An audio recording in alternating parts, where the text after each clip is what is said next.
I'm trying something different here. Usually, when I shoot my weekly video, I'm sitting down. Today, I'm standing up. I don't know if it'll make for a better video, but it'll be better for my brain. Just as sitting less often can be better for your brain too. Hi, I'm Tony Deering of GoCogno.com, the website for people with mild cognitive impairment.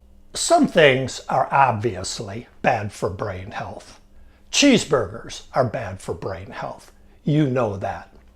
What I've become interested in lately is things that are sneaky bad for brain health. They slip up on you and they do a number on your brain, and you may not even be aware of the damage that's occurring. Sitting can be sneaky bad for your brain. Sitting is the new smoking. Have you heard that expression? It's relatively new. Nobody was paying much attention to how bad sitting is for health until an Australian public health physician named Leonard Veerman issued a study in 2011 calculating that for every hour we spend sitting in front of a television, we shorten our life by almost 20 minutes.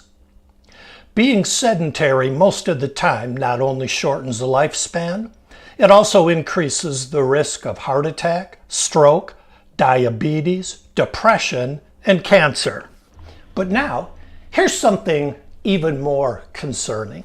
Researchers at UCLA just found that people who spend too much time sitting are more likely to experience shrinkage in the region of the brain that's critical to forming memories. Worse yet, they say that physical activity does not appear to offset the harmful impacts on the brain from sitting too much. This research involved 35 people between the ages of 45 and 75.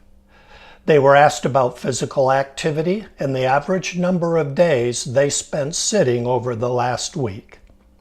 They each then got an MRI scan, which looked at what's called the medial temporal lobe. That region of the brain plays an important role in the formation of new memories.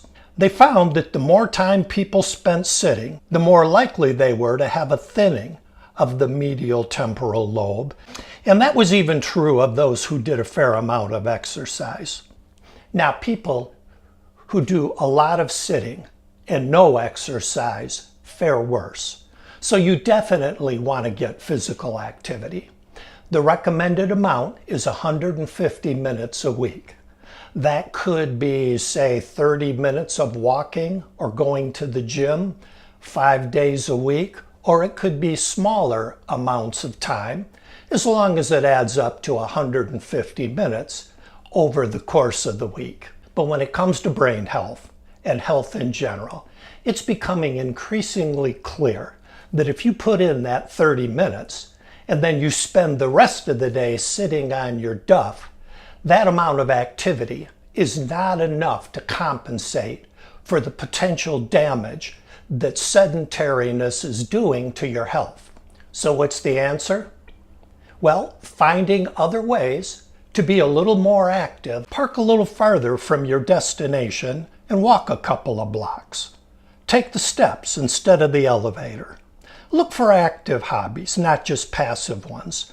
Try gardening, bird watching, dancing, volunteer work, a yoga class, or play pickleball.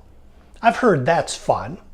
And if you find that you've been sitting for a while, just get up and try to do a few gentle stretching exercises.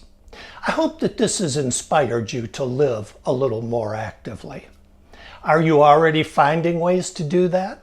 Do you have something new in mind? I would love to hear from you.